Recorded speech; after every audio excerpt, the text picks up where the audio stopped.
नमस्कार, बहुत स्वागत है आपका न्यूज 18 के डिजिटल प्लेटफॉर्म पर। मैं हूं आपके साथ अंशिका पाठक। समझौता नहीं तो हॉर्मुज में आएगा तूफान। ट्रंप की धमकी का ईरान पर असर नहीं, रूस कूदा अब इस युद्ध में। पिछले 24 घंटे के अंदर क्या क्या हुआ है, 5 बड़े अपडेट्स आपको फटाफट देते हैं, फिर करते हैं कि हॉर्मुज नहीं खोलने को लेकर अमेरिकी राष्ट्रपति का क्या कहना है, तो दूसरी तरफ ईरान का क्या कहना है समझौते को लेकर, तो वहीं इजराइल और लेबनान में क्या हो रहा है। तो 5 बड़े अपडेट क्या है। ट्रंप की धमकी ये है, डोनाल्ड ट्रंप ने चेतावनी दी है कि जो भी ईरानी जहाज अमेरिकी नाकाबंदी के पास आएगा उसे तुरंत और सख्ती से तबाह कर दिया जाएगा। दूसरा बड़ा अपडेट, भारतीय जहाजों की मदद। ईरान ने कहा कि वो भारत के जहाजों को हॉर्मुज स्ट्रेट से सुरक्षित निकालने में मदद करेगा। बातचीत जारी है। ट्रंप से बहस से इनकार कर दिया है। पोप लियो ने ट्रंप से बहस से इनकार करते हुए कहा कि उनका काम राजनीति नहीं बल्कि दुनिया में शांति फैलाना है। ईरान ने चेतावनी दी है कि अगर उसके बंदरगाहों पर हमला हुआ तो फारस की खाड़ी और ओमान सागर में कोई भी पोर्ट सुरक्षित नहीं रहेगा। पाकिस्तान ने उम्मीद जताई है कि अमेरिका और ईरान के बीच सीजफायर वार्ता फिर शुरू हो सकती है और अगली मीटिंग में कोई ठोस नतीजा निकल सकता है। एक और बड़ी खबर इस बीच आ रही है ईरान और अमेरिका को लेकर, जहां सीधे तौर पर अमेरिका के जो उपराष्ट्रपति हैं उन्होंने ये कह दिया है कि अब डील पर फैसला ईरान को करना है। सीधे तौर पर जो गेंद है वो ईरान के पाले में डाल दिया है अमेरिका ने, और ये कहना है अमेरिकी उपराष्ट्रपति का कि अभी ईरान डिसाइड करेगा कि आखिर समझौता करना है नहीं करना है, और अगर करना है समझौता तो वो कौन से इंपॉर्टेंट पॉइंट्स होंगे। ये कोई नई बात नहीं है, इससे पहले भी अमेरिका की तरफ से यही कहा गया कि ईरान ने डिसाइड करेगा, जिसके बाद ईरान ने अपने 10 पॉइंट्स तैयार किए थे, लेकिन उसके बाद इजराइल और लेबनान में जो हुआ उसके बाद फिर से ईरान और अमेरिका के युद्ध को लेकर चर्चाएं बहुत ज़्यादा तेज हो गई हैं। तो दूसरी तरफ ईरान युद्ध से एशिया को 299 अरब डॉलर तक का नुकसान हुआ है, ये दावा किया जा रहा है। न्यूयॉर्क में युद्ध के खिलाफ प्रदर्शन कर रहे 90 लोगों को गिरफ्तार किया गया है, ये ताज़ा अपडेट है। नाकाबंदी पर अमेरिका को यूरोपीय देशों का समर्थन नहीं है। अमेरिकी ऊर्जा मंत्री ने कहा है कि तेल की कीमतें और भी ज्यादा बढ़ सकती हैं। लेबनान में सरकारी हॉस्पिटल पर इजराइल ने बॉम्ब गिराए हैं। इसके अलावा लेबनान के मंत्री ने कहा कि इजराइल से बातचीत का मकसद हमला रोकना है। अमेरिकी नाकाबंदी के बीच चीनी टैंकर ने हॉर्मुज भी पार कर दिया है, ये बड़ी खबर है। दक्षिणी लेबनान में एक इजरायली सैनिक की मौत हुई और 3 घायल हैं। ये अभी तक के ताज़ा अपडेट है, लेकिन फिलहाल ईरान अमेरिका युद्ध में पहले दौर की युद्ध विराम वार्ता के बाद परिस्थितियां कतई सुधर नहीं रही हैं। हालात तो ये है कि अमेरिका की युद्ध की तैयारियां अब और भी ज़्यादा बढ़ रही हैं और ईरान पर समझौते के दबाव भी। इसी बीच रूस ने ऑफर दिया है कि वो सीज फायर पर मध्यस्थता करने को तैयार है। पश्चिम एशिया में तनाव लगातार बढ़ता जा रहा है। यूनाइटेड स्टेट्स और ईरान के बीच पाकिस्तान में हुई शांति वार्ता बेनतीजा रही है और खत्म हो गई, जबकि पहले युद्ध विराम की घोषणा की गई थी। इस असफल बातचीत के बाद हालात और बिगड़ते नजर आ रहे हैं। वार्ता फेल होने के बाद डोनाल्ड ट्रंप ने बड़ा कदम उठाते हुए स्ट्रेट ऑफ हॉर्मुज में ईरान के बंदरगाहों पर नौसैनिक घेराबंदी लागू कर दी। ट्रंप ने साफ कहा कि हम किसी देश को दुनिया को ब्लैकमेल या डराने नहीं देंगे।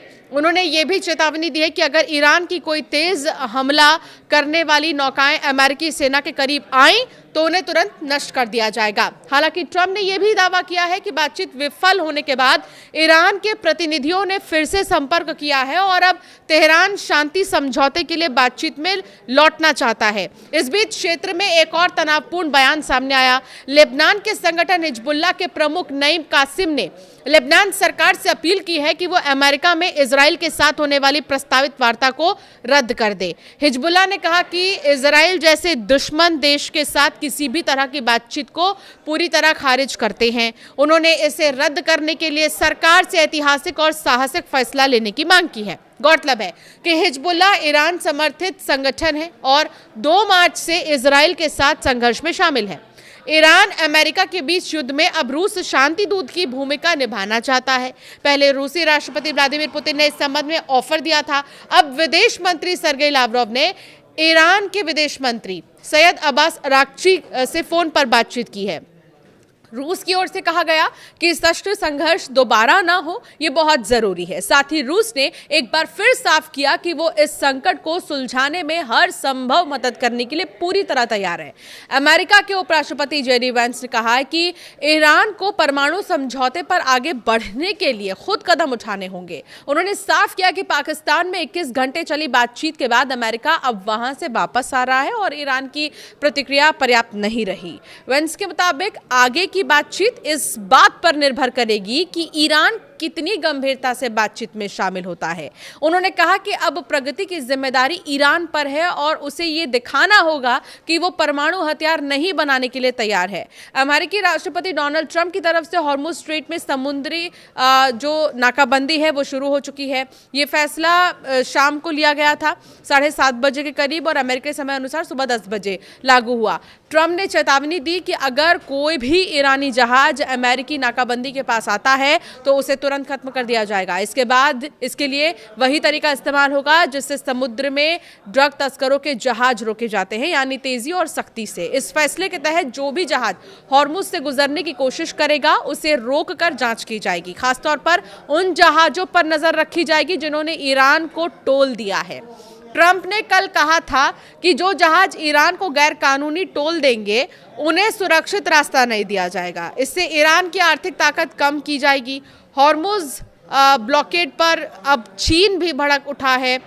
चीन ने स्ट्रेट ऑफ हॉर्मुज पर नाकेबंदी लगाने के ट्रंप के फैसले को लेकर अमेरिका को चेताया। चीन ने अमेरिका को आगाह किया कि वो ईरान के साथ चीन के संबंधों में दखल न दे। हॉर्मुज ब्लॉकेड पर चीन की अमेरिका को सीधी पहली प्रतिक्रिया है। चीन के रक्षा मंत्री एडमिरल डोंग जून ने कहा है कि बीजिंग तेहरान के साथ अपने व्यापार और ऊर्जा संबंधी वादों को पूरा करेगा। उन्होंने कहा कि चीनी जहाज इस इलाके में अपना काम जारी रखेंगे और बाहरी दखल को बर्दाश्त नहीं करेंगे। अमेरिका में इजराइल और लेबनान के बीच बातचीत की शुरुआत होनी है। अमेरिकी राजदूत की तरफ से और लेबनान के राजदूत की तरफ से जो है ये शांति के लिए बातचीत होनी है। पिछले ही हफ्ते पहली बार दोनों देशों के राजदूतों के बीच फोन पर दशकों बाद बातचीत हुई थी। 1983 में अंतिम बार दोनों ही देशों के बीच आखिरी और सीधी बातचीत हुई थी और उसके बाद अब हुई है। हालांकि अप्रत्यक्ष समझौते और प्रत्यक्ष वार्ता होती रही है। आज अमेरिका की मध्यस्थता में ये बातचीत होनी है। ये बात दिलचस्प है क्योंकि इजराइल लेबनान के बीच औपचारिक राजनयिक संबंध तक नहीं है।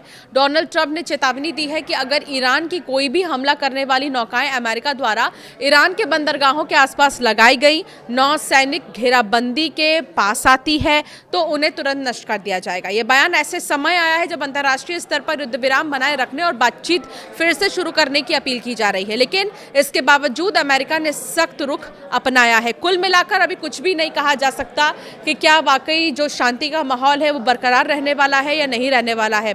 इजराइल और लेबनान को तो छोड़ दीजिए, वहां पर तो बम धमाके और वार पलटवार जारी है, लेकिन यहाँ अमेरिका और ईरान में अभी तक तो शांति बनी हुई है। कुछ कहा नहीं जा सकता कि कब तक बनी रहेगी क्योंकि अभी बात बन ही नहीं पा रही है।